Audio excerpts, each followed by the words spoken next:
Hi friends, പുതിയൊരു ടോപ്പിക്കുമായിട്ടാണ് ഞാൻ ഇന്ന് വന്നിട്ടുള്ളത്. വണ്ണമുള്ളവര് ദുപ്പട്ട വെയർ ചെയ്യുമ്പോൾ എന്തൊക്കെ കാര്യങ്ങൾ ശ്രദ്ധിക്കണം എന്നുള്ളതാണ് ഇന്നത്തെ വീഡിയോ. ഞാൻ ഡീറ്റെയിൽ ആയിട്ടുള്ള കാര്യങ്ങൾ ഇന്നത്തെ വീഡിയോയിൽ ഇൻക്ലൂഡ് ചെയ്തിട്ടുണ്ട്. അപ്പോൾ നിങ്ങൾ വീഡിയോ സ്കിപ്പ് ചെയ്യാതെ കാണണം. ഒരുപാട് കോസ്റ്റ്ലി ആയിട്ടുള്ള ചുരിദാറാണ് നമ്മൾ സാധാരണ മേടിക്കാറുള്ളത്. അതിന്റെ ദുപ്പട്ട കറക്റ്റ് വെയർ ചെയ്യാത്തത് കൊണ്ട് ബൾക്കി ലുക്കാണ് പലർക്കും കാണാറുള്ളത്. ഈ വീഡിയോ കാണുവാണെങ്കിൽ ആ ഒരു വണ്ണം ഒക്കെ മാറ്റി നമുക്ക് ഒരു സ്ലിമ്മർ ലുക്കിലേക്ക് വരാനുള്ള കുറേ കാര്യങ്ങൾ ഞാൻ ഇന്നത്തെ വീഡിയോയിൽ ഇൻക്ലൂഡ് ചെയ്തിട്ടുണ്ട്. അപ്പൊ നിങ്ങൾ വീഡിയോ മിസ് ചെയ്യാതെ ഫുള്ളും കാണണം. ലാസ്റ്റ് ഞാൻ ചെയ്തിട്ടുണ്ടായ 2 വീഡിയോയ്ക്കും നിങ്ങൾ തന്ന സ്നേഹവും സപ്പോർട്ടും ഇനിയുമുള്ള വീഡിയോയ്ക്കും ഉണ്ടാകുമെന്ന് പ്രതീക്ഷിച്ചുകൊള്ളുന്നു.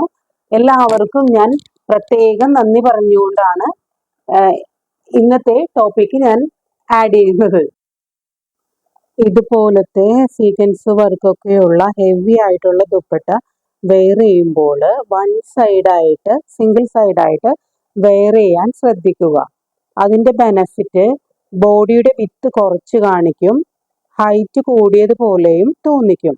അതുകൊണ്ട് ഇതുപോലെയുള്ള ഷോൾസ് ആണെങ്കിൽ അത് വൺ സൈഡായിട്ട് വെയർ ചെയ്യാൻ എല്ലാവരും ഒന്ന് ശ്രദ്ധിക്കുക.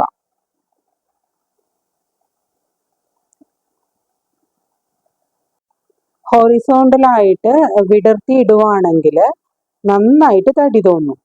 അതുപോലെ തന്നെ ഈ ടൈപ്പ് തിന്നായിട്ടുള്ള ദുപ്പട്ടയാണ് നമ്മൾ ഇതുപോലെ സിംഗിൾ ലെയർ ആയിട്ട് ഇടുന്നതെങ്കിൽ ഭംഗിയുണ്ടാവില്ല. അതുകൊണ്ട് ഹെവി വർക്കുള്ള ദുപ്പട്ടകൾ വൺ സൈഡായിട്ട് വെയർ ചെയ്യുക. ഇതുപോലത്തത് വൺ സൈഡ് അവോയ്ഡ് ചെയ്യുക. നെക്സ്റ്റ് വന്നിട്ട് ഈ ദുപ്പട്ട നമ്മൾ ഇതുപോലെ ചെറിയ ഫ്ലീറ്റ്സ് ആയിട്ട് ഇടണം. അതിങ്ങനെ ഫ്ലീറ്റ്സ് ആയിട്ട് എടുത്തിട്ട് ഇതുപോലെ വെയർ ചെയ്യുവാണെങ്കിൽ നല്ലൊരു ബ്യൂട്ടിഫുൾ ലുക്ക് തന്നെ ഉണ്ടാകും. നന്നായിട്ട് സ്ലിമ്മായിട്ട് ചുരിദാറിൽ ദുപ്പട്ട നന്നായിട്ട് ഒതുങ്ങിക്കിടക്കും. നല്ലൊരു ബ്യൂട്ടിഫുൾ ലുക്ക് തന്നെ നിങ്ങൾക്ക് കിട്ടും. അപ്പൊ ഇതുപോലെ ഒന്ന് വെയർ ചെയ്യാൻ ശ്രദ്ധിക്കുക. നെക്സ്റ്റ് വന്നിട്ട് ദുപ്പട്ട ഒന്ന് വിടർത്തിയിട്ട് ഫ്രണ്ടിലേക്ക് കവർ ചെയ്ത് ഇടുവാണെങ്കിൽ ബ്രസ്റ്റിന്റെ ഏരിയയും തമ്മിയൊക്കെ കവർ ചെയ്ത് നല്ലൊരു ഒതുങ്ങി നിൽക്കും. നമ്മൾ സ്ലിമ്മായിട്ട് നല്ലൊരു സ്ലിം ലുക്ക് തന്നെ നമുക്ക് കിട്ടും. അപ്പൊ അതുകൊണ്ട് ഇതുപോലെയും നമുക്ക് ദുപ്പട്ട വെയർ ചെയ്യാം. അപ്പൊ എല്ലാവരും ഒന്ന് ഇതുപോലെയും ഒന്ന് ട്രൈ ചെയ്ത് നോക്കുക. നെക്സ്റ്റ് വന്നിട്ട് ജസ്റ്റ് കവറായിട്ട് ഇതുപോലെ ഷോൾ ഇട്ടതിന് ശേഷം ജസ്റ്റ് നെക്കിലൂടെ ഇതുപോലെ കവർ ചെയ്തിട്ടാലും ബ്യൂട്ടിഫുൾ ലുക്ക് ആയിരിക്കും.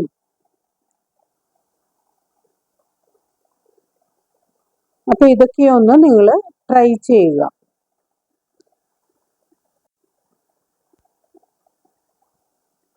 നെക്സ്റ്റ് വന്നിട്ട് തിൻ ടൈപ്പ് ദുപ്പട്ട ആയതുകൊണ്ട് തന്നെ ഇതുപോലെ ഇടുവാണെങ്കിൽ നല്ലൊരു ബ്യൂട്ടിഫുൾ ലുക്കാണ് ഉണ്ടാവുന്നത്. ഇത് നമുക്ക് ഓഫീസിലൊക്കെ പോകുമ്പോൾ ഇതുപോലെ ദുപ്പട്ട വെയർ ചെയ്താൽ നല്ലൊരു ലുക്ക് തന്നെ നിങ്ങൾക്ക് ഉണ്ടാവും.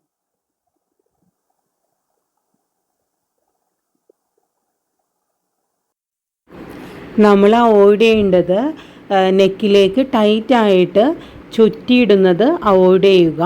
അതുപോലെ ഷോർട്ട് ടൈപ്പ് ദുപ്പട്ടകളെല്ലാം ഒഴിവാക്കണം.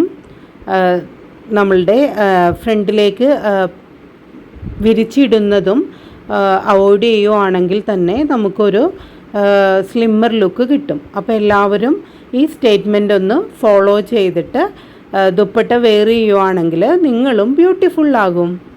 ലാസ്റ്റ് കാണിച്ച സ്റ്റേറ്റ്മെൻറ്റ് അവോയ്ഡ് ചെയ്യുക. ഹെവി ദുപ്പട്ട ഇങ്ങനെ ഇടാൻ പാടില്ല. ഇന്ന് ഞാൻ ചെയ്തിട്ടുള്ള ഈ വീഡിയോ പ്ലസ് സൈസുകാർക്ക് വളരെ യൂസ്ഫുൾ ആയിരിക്കും. അതുകൊണ്ട് നിങ്ങളുടെ എല്ലാവരുടെയും സപ്പോർട്ട് വേണം. ഇതുപോലെയുള്ള സ്റ്റേറ്റ്മെൻ്റ് ഒക്കെ ഫോളോ ചെയ്ത് നിങ്ങളും ഡ്രസ്സും ദുപ്പട്ടയൊക്കെ വെയർ ചെയ്യുമ്പോൾ നിങ്ങൾക്കും ഒരു കോൺഫിഡൻസും ബ്യൂട്ടിയും കിട്ടും. അപ്പോൾ ഇത്രയേ ഉള്ളൂ ഇന്നത്തെ ടോപ്പിക്ക്. നെക്സ്റ്റ് ടോപ്പിക്കുമായിട്ട് ഞാൻ വീണ്ടും വരും. അപ്പോൾ എല്ലാവരും എൻ്റെ വീഡിയോ കണ്ട് എന്നെ ഒന്ന് സപ്പോർട്ട് ചെയ്യുക. Thanks for watching. നെക്സ്റ്റ് വീഡിയോയിൽ കാണാം. Tata, bye bye.